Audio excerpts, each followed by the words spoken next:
Bismillahirrahmanirrahim. Tabarakalladzi nazzalal furqana ala 'abdihi liyakuna lil 'alamin nadhira. Allahumma shalli wa sallim ala sayyidina Maulana Muhammad wa alihi wasallim asma'in amma ba'du. Al-Mukarram kang kita hormati, Bapak kita semua, orang kita semua, Ki Haji Agus Ali Masyuri, sedanten para habaib, para ulama, para kiai, wabil khusus Dr. Yusri, matta'akum wa atala baqa'akum lil muslimin. Tamu-tamu undangan yang kami hormati, di sini ada Bapak Muhaimin Iskandar, semua adik-adik santri yang saya cintai, yang saya hormati. Ini pertama kali saya pakai serban. Ini insya Allah tidak sampai 1 menit nanti saya copot. Karena untuk gus-gus muda itu ada kaedahnya. Katanya dulu pakai serban setelah bisa baca Wahab. Kalau sekarang enggak, kalau sudah kaji dipanggil abah ya pakai serban. Saya ini santri sarang mulai kecil. Dulu pakai fikih, model usul fikih. Jadi kalau keyakinan Mbah Maimun itu kalau ada santri pakai peci putih itu dimarahin. Katanya beliau, wong desa iku kaji adol Tegal adol sawah, mbok saingi ketul 5.000. Jadi ngelarani kiai iku ngelarani wong desa iku dosa katanya gitu. Tapi beberapa kiai pakai peci putih karena sunat. Akhirnya saya sudah haji tapi keterusan pakai peci hitam karena mulai kecil diharamkan terus keterusan gitu. Pakai serban juga gitu, dulu ada kaedahnya katanya boleh pakai ini harus setelah ini terus keterusan nggak pakai. Tapi ini alhamdulillah dikasih sama Gus Ali, ini saya terima. Nah ini IARO apa tamblik tidak tahu. Teman-teman bahasa Indonesia Jawa bahasa Inggris no. Jadi bahasa Inggris favorit, understand deh. Jawa mau dia santai-santai mau dia. Ini saya tidak tahu, saya harus istighfar atau harus syukur. Karena kenapa saya berpikir ini kalau butuh istighfar nopo syukur, mergi termasuk yang paling saya hindari itu acara seperti ini. Cuma ada 2% pengecualian, yaitu guru, keluarga, temannya bapak. Ini Gus Ali termasuk masuk kategori temannya bapak. Saya itu berkali-kali diundang acara publik itu tidak pernah mau. Satu, mungkin nggak bakat ya, nggak bakat juga nggak ingin. 2, saya tidak cukup punya kemampuan untuk menjelaskan konstruksi Islam yang utuh hanya dalam waktu 1 jam. Karena keyakinan saya ngaji itu harus khatam. Karena saya ini trauma. Kalau ngaji di depan, musannaf bilang kama sayati, sebagaimana yang akan datang. Setelah belajar di belakang kama sabako, seperti yang sudah kelewat. Sehingga gara-gara itu saya kalau sinau itu khatam dari min awali hatta akhiri. Karena yang satu di depan kama sayati, setelah di belakang kama sabako apa kama takotan. Yang jelas ilmu yang saya tekuni memang ilmu tafsir. Gus Ali tahu betul tentang bapak saya. Karena mulai kecil saya ini menangi beliau belum tenar-tenar amat, sampai sangat tenar, mungkin sampai langit kayak khawas. Begini, dulu saya di sarang itu pernah rois takrib, rois fathul mu'in. Tapi yang menjadi saya tambah alim itu gara-gara gejolokan bapak begini. Dhisik ana wong imami, saking semangate ngapalno hal ataka hadisul ghosiyah. Jumat itu. Karena dia ingin keren ya pakai surat panjang gitu. Terus dia datang ketika takbir langsung baca Bismillahirrahmanirrahim hal ataka hadisul ghosiyah. Makmumnya bilang subhanallah. Karena dia agak pede dengan surat yang panjang diganti kul ya ayyuhal kafirun. Makmumnya masih bilang subhanallah. Sampai berkali-kali diganti surat kulhu, ya makmumnya tetap bilang subhanallah. Karena nggak tahu caranya mengingatkan kalau imam itu tidak baca Fatihah. Karena ada satu cara, yaitu kon ngelingno ngangge napa subhanallah. Akhirnya wonten makmum sing nekat ora maca Fatihah. Nah pertanyaan bapak saya, kamu harus berani istihad, merubah hanya satu pakem, mengingatkan imam tuh pakai subhanallah. Karena kalau kasus seperti ini nggak cukup diingatkan subhanallah. Niki adik-adik, kira-kira batal mboten ngelingno imam muni ora maca Fatihah. Kalau sampean bilang batal berarti nggak ada solusinya. Kalau bilang sah itu beberapa kalimat yang dalam pakem sholat itu napa? Membatalkan. Sampean milih batal apa enggak? Enggak polling saja kayak pemilu. Sampai saya tuh cari-cari, akhirnya ketemu juga di kitab Mizan Kubro diterangkan oleh Imam Malik bahwa kalamul musolli. Musolli itu ngomong, kalau itu manfaat tapi jangan ditiru loh ya. Dan darurat ya, dan darurat maka itu boleh dan tidak membatalkan sholat. Misalnya imam sholat kemudian di bawahnya ada bom atau ada ular kobra, kalau nggak ada cara ya mau tidak mau harus diingatkan pakai kalimat, karena kalau subhanallah tok nanti gonta-ganti surat saja. Tahu-tahu mati dipatok ular apa? Kobra. Sehingga dari gejolokan-gejolokan seperti itu akhirnya saya berpikir, sampai saya nyari kitab-kitab Al-Madzhabul Arba'ah, karena memang nggak cukup. Terus pertanyaan kedua kata bapak saya tentang tradisi, misalnya orang-orang kampung kalau bikin batu bata itu dari tanah, kemudian kadang makjunun bisirjin, kadang dicampur dengan apa? Sirjin. Nggak usah diterjemah, ini sambil latihan bahasa Arab katanya. Masa pondok internasional nggak bisa bahasa Inggris sama bahasa Arab? Makjun ya.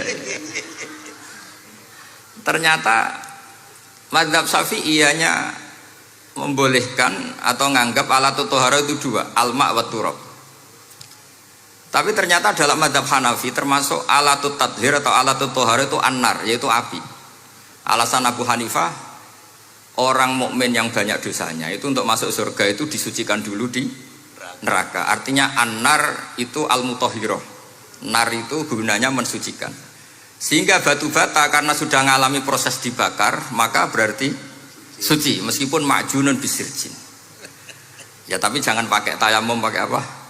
Nah, jadi kalau anda mandi junub atau nggak punya wudhu, kalau nggak ada turab sama apa?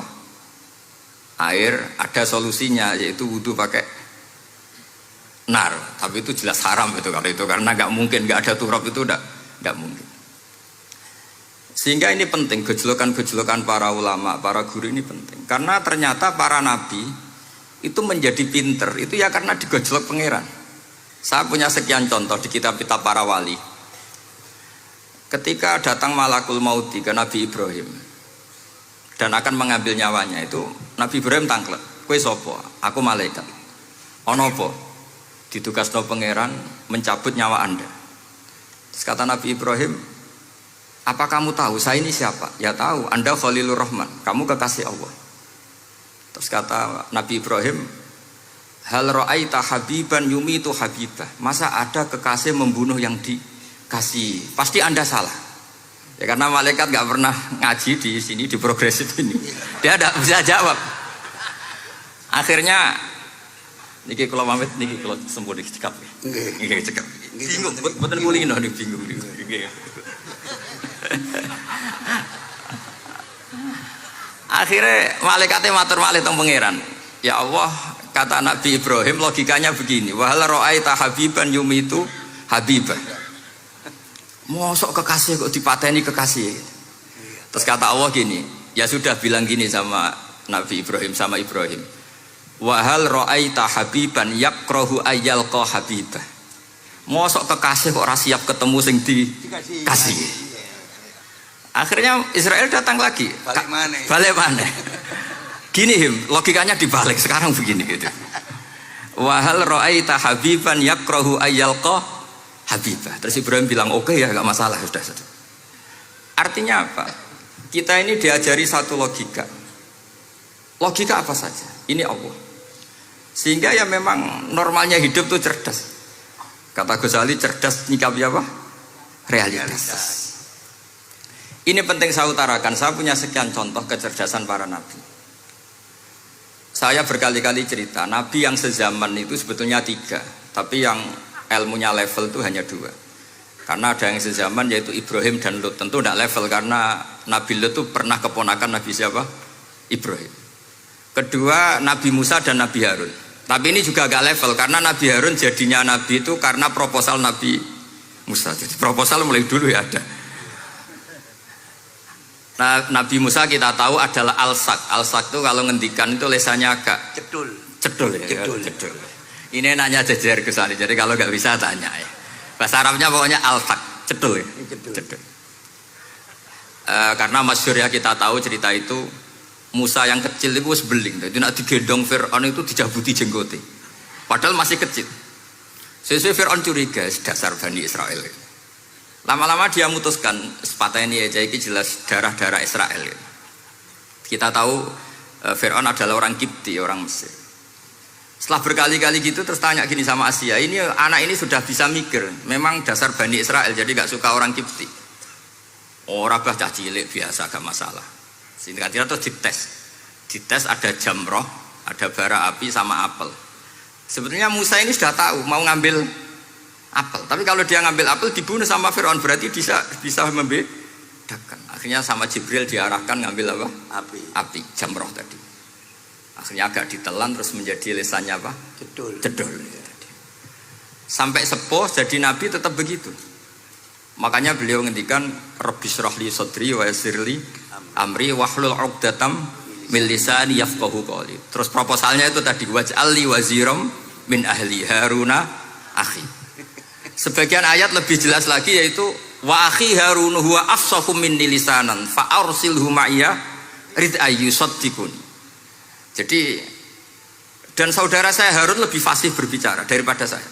Jadi kualitas ilmiahnya bagus Musa tapi jubirnya itu Harun. Ya kira-kira kayak Mbah Lim dulu. Iya Mbah Lim. Ya.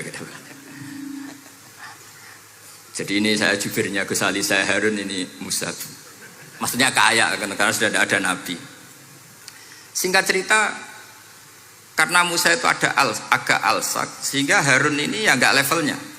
Padahal sezaman, sehingga ya nggak pernah bantah-bantahan, nggak pernah adu argumen.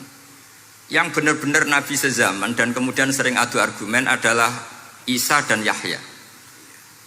Kita tahu umurnya ya imbang, kualitas al-mazaya wal wadail juga imbang. Nabi Isa kita tahu wa yukallimun nasa fil mahdi wa kahla. Mulai kecil bisa ngendikan ya sudah pinter. Nabi Yahya kita tahu ya Yahya khudil kitabah bikuwah wa atainaul hukma sabiyya. Jadi sama-sama pintar. Wa hananan min ladunna wa zakah wa kana taqiyya. Itu dua beliau ini menjadi satu manhaj besar dalam Islam. Itu kalau main ke salah satu kampung, itu Nabi Isa tanyanya aneh. Aina syirarun nas? Orang-orang yang jelek-jelek itu di mana? Orang-orang fasik itu rumahnya mana? Kalau Nabi Yahya tanya, aina khiyarun nas, orang-orang baik itu di mana? Akhirnya dua beliau ini saling berargumentasi. Kenapa kamu tanya aina syirarun nas? Terus Nabi Isa katanya, lah kenapa kamu tanya aina khiyarun nas? Terus kata Nabi Yahya, enak kancanan wong soleh, gak ruwet kan? Kancanan wong soleh itu kan enak, gak dibodoni, gak ruwet. Pemenang kancanan wong mati, sering bodoni gitu. Masyhur itu cerita Gus Dur, Gus kenapa sering ziarah? Kancanan wong urip sumpek. Iya. Wong mati gak tau becek. Wong mati ora tau becek. Ini teman ziarahnya Bapak. Wong mati ora tau becek. Ya. Itu ya ini santai-santai saja, relax saja. Karena saya sudah tahu mau ngomong apa. Nanti kalau ingin serius ya ngaji sama saya, harus khatam biar enggak jadi korban kama sayati sama kama takoddam. Akhirnya Nabi Yahya gantian tanya, kenapa kamu tanya aina syirarun nas? Itu masyhur beliau. Ini dalam kitab Tobaqatul Asfiya karangan Abu Nu'aim al-Asfihani. Riwayat Sufyan bin Uyainah, gurunya Imam Syafi'i. Jawabnya Nabi Isa unik. Ana an-nabiyyu, saya ini nabi. Biman zilatit tobib. Nabi itu ibarat dokter. Udawil mardo. Di mana-mana dokter itu cari orang sakit. Makanya di NU itu banyak kiai-kiai yang nangani orang-orang fasik. Dakwah nih gue wong nakal-nakal itu ya ada khazanahnya, asal gak keterusan katut gitu saja. Jadi kalau kamu niru Gusme itu sebenarnya konsepnya satu, asal ada bukti jadi wali dan tidak katut. Kalau ndak ya sudah usah. Gak usah wae kata Gus Ali sudah. Kalau nggak kelasnya jangan. Sehingga dua beliau itu jadi khazanah besar. Misalnya Anda jadi kiai di daerah-daerah yang Islamnya sudah maju. Mungkin Anda ini hanya mendapat fasilitas dari Islam. Makanya saya sendiri secara pribadi, misalnya kecelok pinter, tah ranking, tah juara musabaqah tilawatil Quran, kadang dari sekian prestasiku untuk umroh mendapat. Karena kita punya prestasi di daerah yang prestis. Sementara teman-teman kita, makanya ini kalau ada santri progresif yang nggak pinter, tak kasih ijazah, tak kasih support. Barokahnya tidak pinter, akhirnya hidup di daerah tertinggal. Barokahnya hidup di daerah tertinggal, Anda muassisul ma'had, Anda muassisul masjid. Sing prestasi hanya mendapat dari negara, yang tertinggal malah memberi kontribusi. Akhirnya apa? Lama-lama ini yang prestasi coro Jawa ngatok tomak. Saya dapat apa? Sementara yang di desa tertinggal, saya bisa memberi apa? Sehingga Allah bikin wong bodoh itu ada rencana besar kira-kira. Jadi mau orang bodoh itu gak ada orang-orang santri yang hidup di daerah-daerah apa? Tertinggal. Aman golek prestasi, golek umroh. Terus ambisi ngimami Masjid Haram bareng. Terus kapan dakwahnya? Karena yang diburu itu mendapat, bukan Ini bahaya sekali bagi Islam. Sehingga tradisi guru-guru kita, nah santri pinter ya dilem, santri bodoh ya dilem, santri bulet ya dilem, santri setengah bulet ya dilem, sekabeh kaulane pangeran. Kok ana hikmahe dhewe-dhewe kata gitu. Tapi ini bukan justifikasi atau melegitimasi kenakalan anak-anak Anda. Ini semua cerita ilmiah. Kemudian ada perdebatan lagi. Dan ini nanti terusannya adalah al-ulama warasatul anbiya. Sayyid Abdul Al-Haddad itu masyhur. Kalau ada orang sowan ditanya, kiaimu nak mulang tau nangis? Mboten nate. Lereni ngaji wek wong ngono iku. Atine atos gitu. Tapi Abdul Hasan Asyadzili kalau ada orang tamu tanya, kiaimu nak mulang tau guyu? Mboten nate. Lereni wong ra iso syukur gitu. Jadi ini dua kutub besar. Siapa yang enggak tahu kewalian Abdul Hasan Asyadzili? Siapa yang enggak tahu kewalian Sayyid Abdul Al-Haddad? Nah ini kalau Gus Ali sudah dua-duanya guyu ya sering, nangis ya sering, sudah ini sudah makomen, ini sudah Majma'ul Bahrain kalau dalam ilmu tasawuf. Dan itu mirip perdebatan Nabi Yahya dan Nabi Isa. Nabi Yahya itu happy, hidupnya happy. Kayak bapak saya itu hidupnya happy. Zaman miskin saja gak pernah susah. Gak pernah susah ya. Bapak saya itu khasnya gak pernah susah. Mau meninggal saja masih guyon sama saya. Mau kapundhut itu seguyon kalian. Ya seneng, ya happy saja. Jadi mirip cerita Jalaluddin Ar-Rumi. Beliau mau kapundhut, muridnya nangis semua, marah-marah dia. Kamu murid-murid yang bodoh. Saya ini mau ketemu kasih kamu tangisi. Ayo joget semua. Makanya kalau ada orang mati kok ceria itu karena madzhab Jalaluddin apa? Ar-Rumi. Masyhur itu. Ini malam pengantin saya, kenapa kamu nangis? Makanya jadi mitos kalau mimpi jadi manten tuh mau mati. Karena kalau Jalaluddin Rumi istilahkan kematian itu adalah pengantin. Umar bin Abdul Aziz, salah satu khomisul khulafa masyhur itu. Ketika mau kapundhut orang nangis semua juga dia marah. Memangnya saya mau kemana kok kamu tangisi? Ila khairi madhubin ila khairi rahimin, ila arhamir rahimin. Timbang kumpul kon sumpek. Atok mati katanya. Memangnya saya mau kemana? Ila khairi madhubin ila, ke zat yang terbaik yang kita tuju. Ini mirip Nabi Yahya.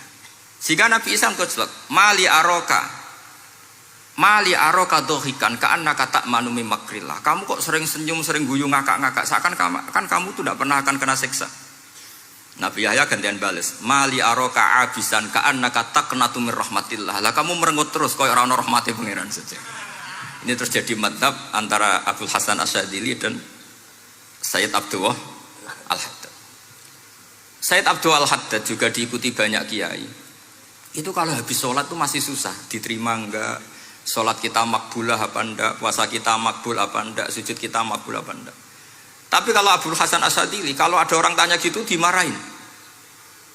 Sujud kula ditampi boten ya Sayyid Abdul Hasan Asyadzili. Gak usah mikir ngono, ditegur sujud wis luar biasa. Orang geruang ditegur sujud, gak usah mikir ditampa ta ora. Loh iya, ketika kita nanti ketemu Allah, prestasi betul gak pernah sujud itu. Sebagai hamba kita bangga pernah sujud, terus gak penting ditompo ta ora. Bahkan kalau anak-anak muda ini kepengen ditompo niate elek. Ditampa digajar pangeran terus mlebu swarga terus sama bidadari gitu. Jadi muni ditampa tapi pikirannya sudah ngayal macam-macam. Kalau mazhab Abul Hasan Asyadzili tidak. Sehingga kitab hikam, kita tahu kitab hikam itu adalah dikarang Ibnu Athaillah As-Sakandari, dia muridnya Abdul Abbas Al-Mursi, dan ini terus muridnya Abul Hasan Asyadzili. Itu cerminan Syadziliyah murni. Ya saya ulang lagi, itu cerminan Syadziliyah murni. Sehingga beliau ngendikan masyhur itu, qalilul amali ma'a syuhudil minnah minallah khairun min kasiril amali ma'a ru'yatit taqsir. Jadi amal sedikit tapi yakin itu anugerah Allah, lebih baik beramal banyak tapi masih merasa salah karena ra ono syukure. Makanya bapak saya Gus Ali ana wong abangan gelem salat, gak tahu gak disahno sah terus. Ketika ada orang fakir marah-marah tapi rubah gedang, wes rubah gedang lah, pokoknya sah terus. Pokoknya sah terus. Ini sangat-sangat sadili berarti. Ini penting saya utarakan supaya khazanah kita itu tidak pernah habis. Karena al ulama warasatul anbiya. Nabi tidak ada warosati, tapi warasatul anbiya. Sehingga semua watak para nabi sebelum Rasulullah Shallallahu Alaihi Wasallam itu semua tercermin pada umatnya Rasulullah Shallallahu Alaihi Wasallam. Cerita paling terkenal tentu Asra Badrin. Tawanan-tawanan perang Badarin mau diapakan? Rasulullah istasyara Abu Bakrin. Terus kata Abu Bakar, itu keluargamu ya Rasulullah. Hum ashiratuka, hum aqaribuka. Ya maafkan saja. Terus ditanya Umar, menurut kamu gimana Umar? Itu kan orang-orang yang ngusir engkau ya Rasulullah. Yang dulu ingin membunuh engkau, sekarang ketangkap ya bunuh, kok repot. Apa kata Rasulullah? Masaluka ya Abu Bakrin kamasali Ibrahim isqala faman tabi'ani fa innahu minni wa man asani fa innaka ghafurur rahim. Sing prestasi ya alhamdulillah, sing ra prestasi semoga-moga pangeran akeh sepurane. Sudah gitu iya aja cara kesali ya sih ngono kok repot. Wa masaluka ya Umar kamasalin nuh isqala rabbil la tadzar alal ardi minal kafirina dayara, sudah habisi saja ning donya kafir. Tapi anehnya apa? Rasulullah akhudha bimadhabi Abi Bakar. Nabi mengambil pendapatnya siapa? Abu Bakar. Karena Nabi kena khitab anit tabi millata Ibrahim hanifah. Akhirnya terus keterusan. Akeh kiai NU nek ana umat salah dibarno nganti ra roh nak salah. Makanya kenangan saya sama Mbah Sal Mahfud karena beliau itu sepupu sama Mbah saya, Ki Sal itu. Kata Mbah Sal gini, "Hak umpama pantes," kata beliau ini, "umpama pantes, pondok-pondok itu tak sertifikat." Kenapa, Mbah? Lah ya akeh kiai gondrong muridé kon gondrong kabeh terus kadang rapati salat jare diulang kali jogo. Engko neng kali-kali golek Nabi Khidir gak tau ngaji. Lah ngene ku nak ditakoki afiliasine kok NU gitu. Mau disertifikat, dadi distandarkan. Pokoknya anggar gak ono takribe ya ora NU gitu. Karena nanti kalau gak disertifikat ini terus khayal-khayal macam-macam ini rata-rata kan afiliasinya juga ngeklaim NU. Padahal ya itu tadi, jadi diulang kali jogo langsung diulang macam-macam. Ini penting saya utarakan karena standarisasi ini penting.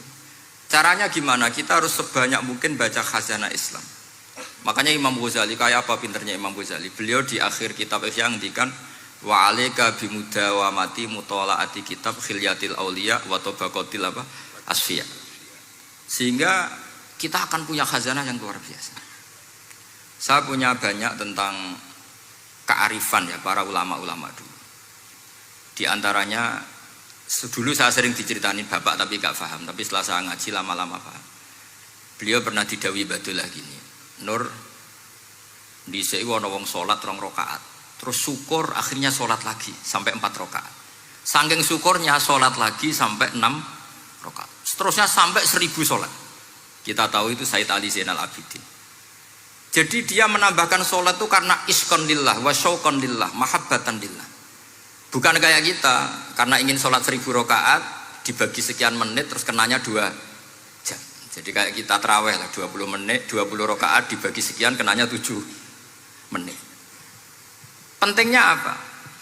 Meskipun kita tidak akan mengalami seperti itu, tapi kita menjadi tahu ketika Rasulullah SAW menghentikan wa qurratu aini fis shalah. Bahkan Nabi kalau banyak masalah itu Nabi yataradad, mutaraddidan di dalamnya.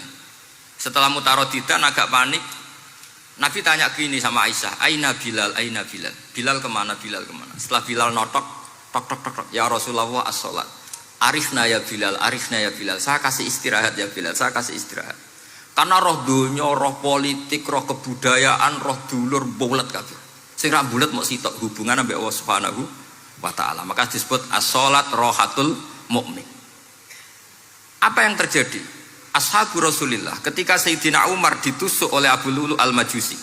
Tentu pakai kira-kira ya panah yang kayak pancing. Jadi kalau sudah dimasukkan kadu cabut itu sakitnya minta ampun. Apa kata Umar? Nanti cabut ketika saya sholat. Karena sekali sholat dan setelah itu dicabut nggak terasa. Ya, kalau sholat kita ada nyamuk ya sudah. Ini penting saya ceritakan sampai ada wali ditawarin Allah, silahkan masuk surga, tanya ya Allah di surga ada sholat enggak? Kalau udah ada sholat enggak lah katanya. Karena dia nggak bisa membayangkan nikmat tanpa sholat. Sehingga penting sekali kekaguman ini. Ketika Sayyidina Umar wafat, di antara yang pertama ditanyakan adalah yang bunuh saya siapa? Itu Hulamul Mughirah, Abu Lulu al-Majusi. Beliau spontan langsung ngendikan gini. Alhamdulillah alladzi ja'ala maniyati biyadi rajulin lam yasjud laka sajdatan tuhajuni biha yaumal qiyamah. Matur nuwun Gusti, saya dibunuh oleh orang yang enggak pernah sujud. Kalau saja dia pernah sujud, saya tidak berani maksudkan dia. Jangan-jangan sujud itu engkau terima kemudian dia min ahlil jannah. Kayak apa pentingnya kenangan sujud?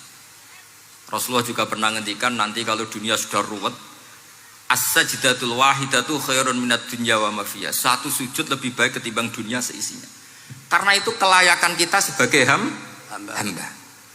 Makanya Abu Hasan Asadili ngendikan, sudahlah kafal amilina jazaan an radiyaka laka ahlan. Sudah ditakdir ngamal sudah harus syukur. Kok mikir ditompo ta ora usah, gak penting. Itu madzhab Abu Hasan apa? Asyadili.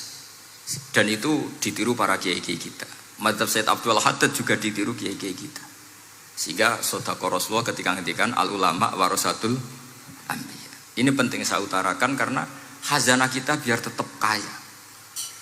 Makanya masyhur dalam Manaqibul Ghazali kita tahu Imam Ghazali itu orang yang luar biasa, pengarang Ihya. Saya punya banyak karangan beliau, Al-Arba'in Al-Usul. Tapi yang paling saya cintai tentu Ihya, kitab Mustasfa, kitab Qawaid Fikih itu Usulul Fikih. Manaqibul Ghazali adalah Rasulullah pernah jejer Nabi Musa. Terus Rasulullah ngendikan ulama ummati ka anbiya'i Bani Israel. Terus kata Nabi Musa, yang benar saja, masa ulama kok kapasitasnya kayak Nabi, apapun hebatnya itu nggak mungkin lah kapasitasnya kayak Nabi. Terus kata Rasulullah, ya sudah buktikan saja. Terus dipanggillah Imam Ghazali. Ketika dipanggil, ini katanya Ghazali katanya. Ditanya sama Nabi Musa, siapa namamu? Ana Muhammad bin Muhammad al-Ghazali at-Tusi asy-Syafi'i. Mau jawabnya panjang. Terus kata Nabi Musa, kecangkeman gitu, cara orang Jawa itu kecangkeman, ditakoki jeneng kok jawabnya kakean. Terus kata Imam Ghazali, ya lumayan saya. Jenengan ditanya Allah sing ya'lamus sirra wa akhfa saja jawabnya kelebihan katanya. Apa itu kata Nabi Musa? Wa ma tilka bi yaminika ya Musa. Qala ya asaya atawakkau 'alaiha wa ahusyu biha 'ala ghanami wa liya fiha ma'aribu ukhra. Jadi Nabi Musa ditanya, sing mbok gawa iku apa ta? Ini tongkat saya, tak pakai ini, tak pakai ini, tak pakai ini. Jadi masih banyak kelebihan jenengan di bab saya. Akhirnya fa'aqarra Nabi Musa ini ikrar bahwa benar-benar ulama Rasulillah itu keambiai Bani apa? Israel. Jadi khazanah-khazanah kecerdasan gini ini penting. Sehingga ketika ada kemacetan fikih, ada kejumudan fikih, tugas kita adalah memecahkan kejumudan itu. Misalnya begini, ini yang sering dilakukan Bapak saya dan Gus Ali. Kancanan wong fasik hukumnya piye? Ya ora oleh, wong kok kancanan wong fasik. Tapi kalau dibalik, bina wong fasik boleh ndak? Boleh. Syaratnya bina kudu ngancani. Jadi dibelokkan gitu aja sudah rubah. Hadza huwal fiqh. Yang dikatakan fikih ya seperti ini. Tapi orang-orang yang enggak ngerti detailnya fikih, apalagi usul fikih, fikih itu menjadi rumit. Makanya ahli sunnah itu luar biasa. Ada orang mati karena narkoba atau karena apa itu? Oplosan. Itu kiai cokre. Itu kiai-kiai alim biasa datang. Itu ya biasa mempersaksikan Nggih, mayite sae nggih. Nggih. Padahal orang itu nggak percaya ini orang mati cokre kok apa? Sae. Padahal dia di kiainya bilang gini, wis sae saiki wis iso nakal katanya. Maksudnya sae sudah mengakhiri semua kenakalannya lewat apa? Lewat kematian tadi. Karena itu doa Rasulullah. Rasulullah itu kalau ngedikan itu luar biasa. Allahumma ij'alil hayata ziyadatan li fi kulli khairin wal mauta rohatan li min kulli syarrin. Ya Allah, jadikan hidup ini ziyadatan li fi kulli khairin. Jadi anggap saja kalau hidup itu berarti potensi tambah baik. Anggap saja kalau mati itu akhir dari segala keburukan. Berarti orang cuprik ini mati itu baik apa buruk? Baik, karena dia sudah tidak bisa buruk lagi. Makanya saya nggih. Saya. Nah, ini khazanah yang luar biasa. Karena tadi kematian adalah ar-rohah min kulli apa? Syarrin. Nah, ini sesi kedua, mungkin ini tinggal seperempat jam atau setengah jam. Saya ini karena biasa ngomong lama. Saya mau menerangkan kalimat tauhid. Ini penting sekali. Kalimat tauhid itu kata Ibnul Qayyim Al-Jauziyah dalam kitab Zadul Ma'ad. Ini kitab kesayangan Sayyid Abdul Al-Haddad. Sampai beliau ngendikan, ya laitani minha iddatan nusakhin li uhdiyaha ila tullab. Semoga saya punya naskah banyak yang mau saya hadiahkan ke santri-santri. Saking pentingnya kitab apa Zadul Qayyim. Itu beliau mengartikan la ilaha illallah itu luar biasa. Kalimat ini adalah kalimat super. Allah bikin surga juga demi kalimat ini. Siapa yang menerima kalimat ini maka masuk surga. Yang menolak kalimat ini maka dimasukkan neraka. Kita tahu neraka itu kalau ada batu dicemplung itu sampai ke bawah itu nunggu 70 tahun. Kayak apa kedalamannya? Bego siapa saja tidak akan bisa itu bikin apa? Neraka. Karena kalau batu dijatuhkan nunggu 70 tahun itu sampai kok riha. Itu dibikin juga untuk orang yang menolak la ilaha illallah. Kemudian karena manusia butuh latihan, dibikinlah langit dan bumi supaya didiami manusia untuk menerima konsep la ilaha illallah. Karena manusia butuh pelatih, diutuslah para rasul untuk melatih la ilaha illallah. Dan kalimat ini andaikan ada orang kafir 70 tahun, kemudian dia melafadzkan la ilaha illallah Muhammadur Rasulullah, maka semua kekafirannya dihilang. Maka santri-santri yang aswaja ini harus yakin, ia adalah kalimatun dakhala bihal kafiru al-islam. Ini kalimat yang orang kafir 70 tahun saja menjadi muslim. Tapi sekarang banyak gerakan dengan kalimat yang sama malah orang Islam menjadi kafir. Itu kira-kira kelompok aneh nopo boten. Hanya karena la ilaha illallah banyak kelipatok dihukumi kafir. Gara-gara la ilaha illallah pitung dino diarani kafir. Wong kalimat ini sing kafir wae dadi mukmin. Sekarang dengan kalimat yang sama yang mukmin jadi kafir. Ini apa-apaan? Kira-kira gitu. Cara mantap ini apa-apaan? Ini penting saya utarakan. Jadi kepastian tauhid. Ngendikane pangeran kul lil ladzina kafaru iyantahu yughfar lahum ma qad salaf. Makanya Abu Hasan As-Sadili ketika nafsirkan fa'lam annahu la ilaha illallah wastaghfir li dzambika walil mu'minina wal itu ai bihadhil kalimah kata beliau. Kamu harus camkan bahwa la ilaha illallah. Dan setelah itu kamu baru sah istighfar untuk kamu sendiri maupun untuk orang mukmin siapapun, mukmin mukminah. Kita tahu andaikan kita punya keluarga kafirah atau murtadah, sah enggak diistighfari? Enggak sah. Tapi sefasik apapun asal dia min ahli tauhid maka sah diistighfari karena fa'lam annahu la ilaha illallah wastaghfir li dzambika walil mu'minin. Jadi sahnya mengistighfarkan orang lain hanya dengan satu syarat, yaitu dia min ahli la ilaha illallah Muhammadur Rasulullah. Sehingga dalam cerita-cerita kewalian, dan ini saya percaya cerita ini karena saya pernah menemukan di Musnad Ahmad, saya menemukan di Ithaf syaratnya Ihya, juga di kitabnya Sayyid Muhammad Abu Abdul Farad itu. Dulu itu ada wali yang tukang bikin Istanbul itu. Pernah dengar tuh Istanbul itu yang Quran kecil itu. Kalau sekarang kan dibikin masif 5.000-an. Yeah. Kalau dulu masih asli. Itu Kiai Sarbini itu kayak Mbah Khalil Bangkalan. Jadi karena dia orang penting itu, nak diundang orang itu, ya engkau nak ditakoki pangeran muni rombongan. Jadi kayak Mbah Khalil juga Mesir gitu. Terus ditinggal lagi. Engkau takoki pangeran muni ngenteni Mbah Khalil, ngenteni rombongan. Ya sudah gitu dong. Tapi karena beliau terkenal wali ya. Singkat cerita kalau Sohibul Bait ini nggak terima karena pas 7 hari sampai di sebelah sapi apa-apa ternyata dia tahlilnya sebentar. Terus kata beliau, ya sudah semua makanan itu ditimbang pakai pohon kelapa. yang satu kosongin katanya. Kifatul mizan yang satu atau kafatain mizan yang satu dikosongin. Beliau datang yang bikin Istanbul tadi, bilang bis itu sudah jam 4 katanya. Sudah tinggi bismillahnya. Kata beliau, bismillahku ra genep ae wis ngalahno pakananmu, apalagi genep katanya. Ini penting saya utarakan nanti di cerita yang di kitab Musnad Ahmad. Ini perlu dicamkan. Saya hafalkan hadis itu. Inna wa ta'ala istakhlasa rajulan min ummati ala ru'usil khalaik.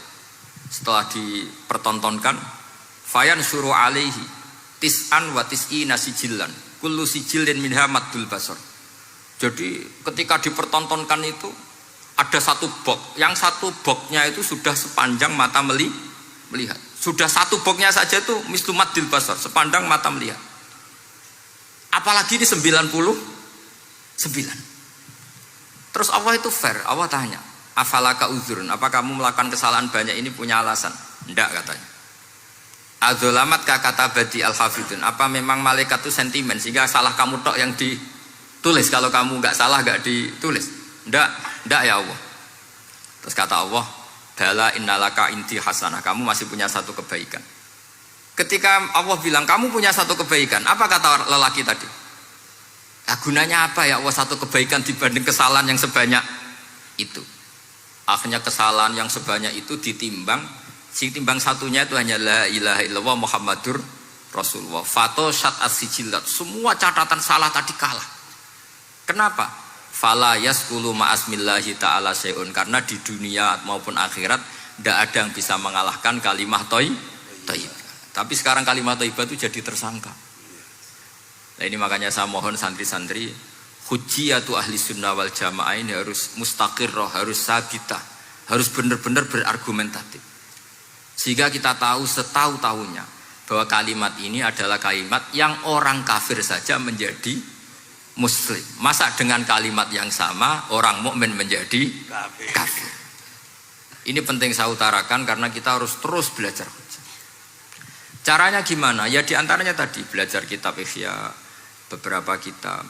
Sehingga khilaf-khilaf fikhiyah, meskipun kita tidak bidangnya misalnya, itu tetap punya kualitas yang luar biasa.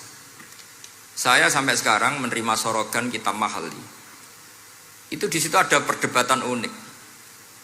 Boleh enggak misalnya jenazah itu diletakkan di belakangnya yang sholat? Kata kaul awal enggak boleh. Di mana-mana jenazah itu ya di depannya orang apa? Sholat.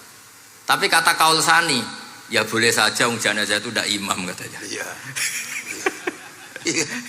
Sehingga pentingnya kaul sani adalah kalau Anda di Arab Saudi, itu jenazah-jenazah tetap di kamar mayat. Kemudian yang sholat ya di depan jenazah. Karena kalau dipaksakan di depan berarti jenazahnya di dekat apa? Ka'bah. Kayak apa kreditnya Mekah? Nah, meskipun kita tidak melakukan itu karena nanti dianggap aliran apa? Sesat. Ada jenazah kok di belakang kita sholat apa? Di depan. Tapi ini ilmu harus kita dengar. Begitu juga khilafnya kaul qadim dan kaul jadid. Menurut kaul jadid, yang namanya sujud itu harus 7 anggota.